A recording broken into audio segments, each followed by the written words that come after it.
Hello, welcome to the volcano tutorial. The previous one that I shot actually showed me just doing a lot of messing around work with the texture of the rocks and not actually getting into the way the magma is molded or anything like that. So I apologize about that, but this is just going to be a quick little video here on how to get your stuff looking like real lava.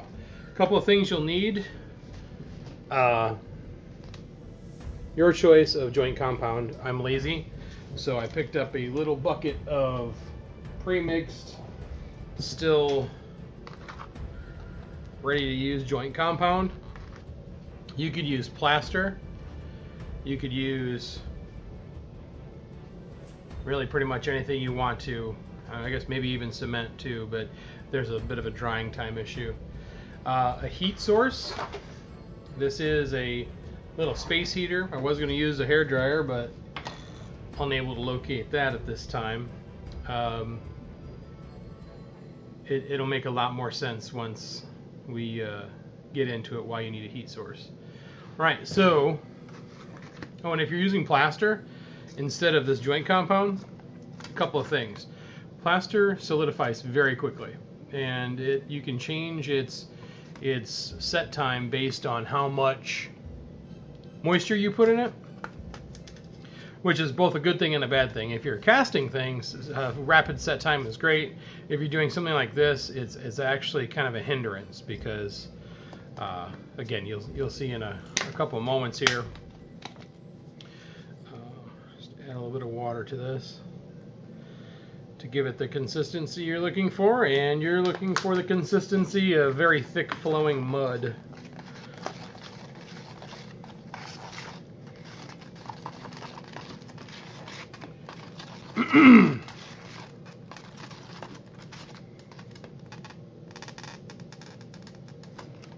Now you can make this thinner or thicker depending on the way you want your final product to look, and it just this is actually right about exactly where I want it. If it's thinner, it's going to run more like water. If it isn't, you're going to get some thicky chunky stuff. Just go online, look up some videos of magma flows, lava flows, see what you like, and just kind of adjust your recipe based on that. Okay, so I just have randomly stuck together a piece of extruded polystyrene. Get this stuff really super cheap at a local building supply store, Menards. It's like $20–25 for a 4-foot by 8-foot sheet of this 2-inch thick stuff. Just hot glued it together just to give myself a pardon me, a place to show you. Make sure that your heater is ready to go, and all you have to do is put it where you want it to be. Turn your heater on. And there's going to be some background noise, so I apologize about that.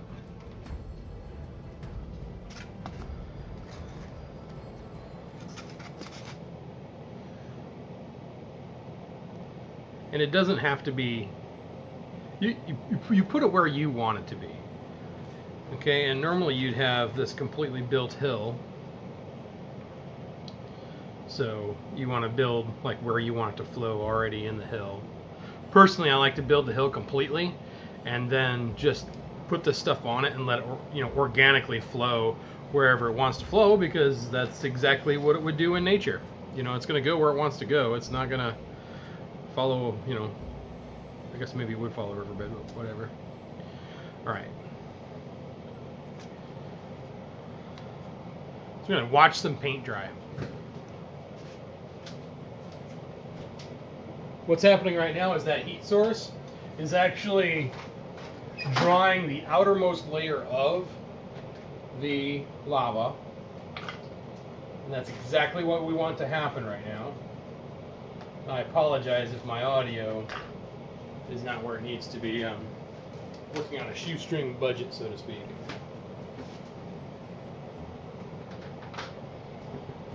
Alright. So it's put a little bit of a skin on it.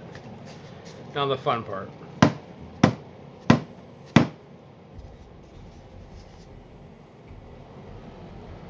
Get that heat source on it. Just right here, off camera a little bit.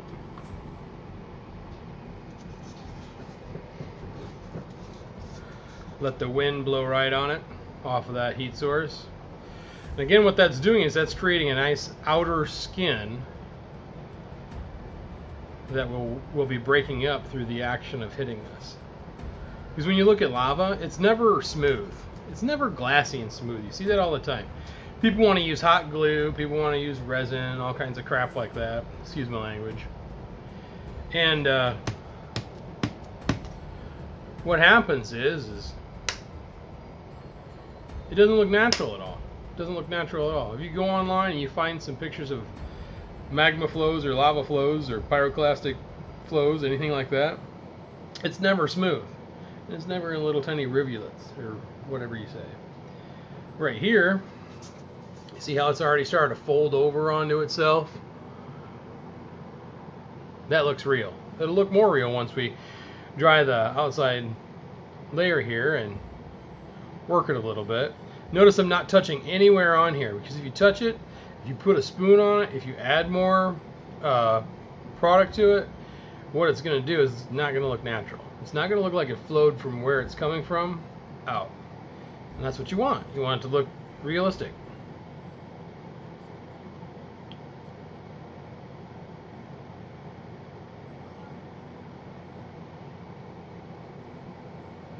We'll hit it with some more heat here. Okay, now, hopefully this is showing up on the camera. I smacked at this last time, and you can see all these little cracks are developing.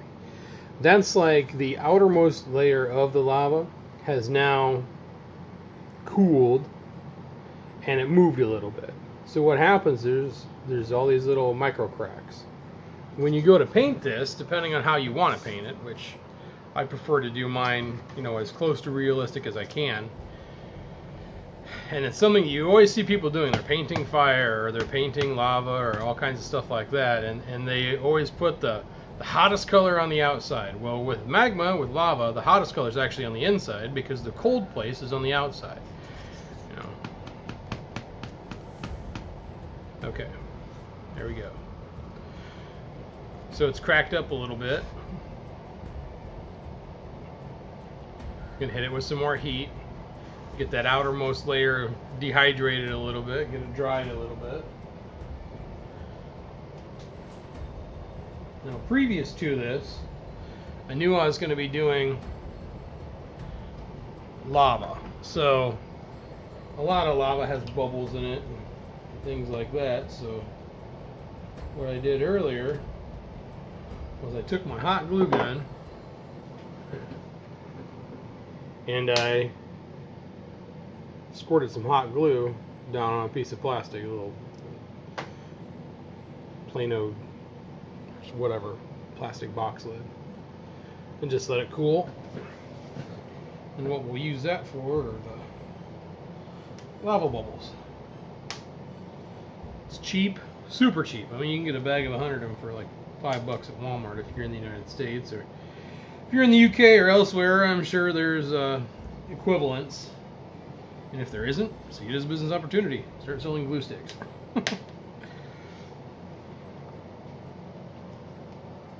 Yeah, it looks like the sheen has gone away.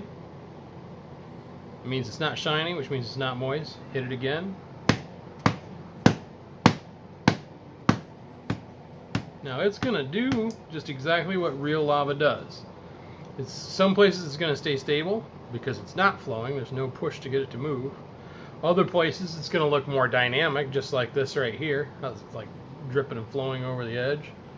Other places, like down here, what it's going to do is it's going to flow outward and going to cause all those little breaks, all those little things to show up.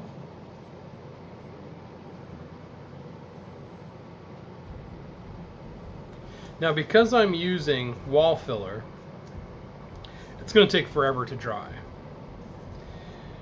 And because I'm using wall filler, there's going to be some shrinkage. With plaster of Paris, you're not going to see very much shrinkage, which first knee-jerk reaction is going to be, oh, I want to use plaster of Paris. Well, here's the thing about that, though. When this thing shrinks, it's going to shrink in the most interesting of places. So it's going to shrink in these little crevices right there, the little folds right there. Anywhere there's a little part where it can just like split apart a little bit, it's going to do that. And again, what that's going to do is it's going to create a more natural, realistic looking flow. There, see how that's just kind of oozing over like that? Now, of course, it kind of looks like crud because this is a very flat, plain surface. It's pink, you know, it's no good.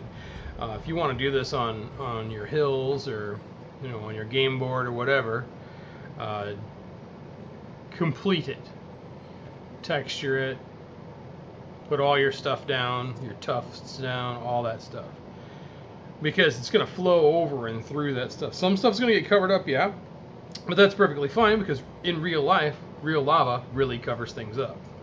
All right, so it's hit it with some more heat, hit it with some more air, and again, I apologize for the background noise. This fan is really loud. Go ahead and shut it off. It's really loud, kind of annoying, but really necessary to the process. You can see how it's breaking up and flowing just right. It's oozing everywhere. And you get all these really cool little lines because what you're doing is you're actually reproducing exactly what happens in nature when lava flows.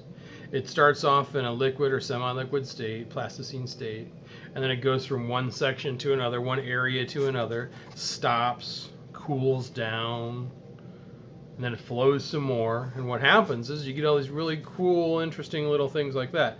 Now, looking at this, I don't really see a good spot to put any bubbles because it just looks like a flow, not like an active bubbling mess. But anyway, so I'll just go ahead and put it up here.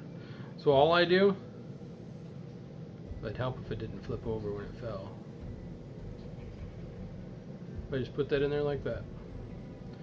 Push it down a little bit, wiggle it around, and you get a little ring around it, just a natural whoop, thing like that. Put them all over if you want. Doing your best not to touch the plaster. Just move it around a little bit. If you look closely, I don't know if the lighting's going to show it or not, there's a little hump where I pushed it in, and that's just like, you know, the after effects of a bubble being created. Again, the best place to look for inspiration isn't, you know, searching for Warhammer 40k terrain. It's searching for Hawaii lava flow or something like that. Look for something in nature to emulate because it's already doing it the right way. All we need to do is just make it look a little bit believable for the tabletop. Anyway, so this is my secrets revealed tape for this.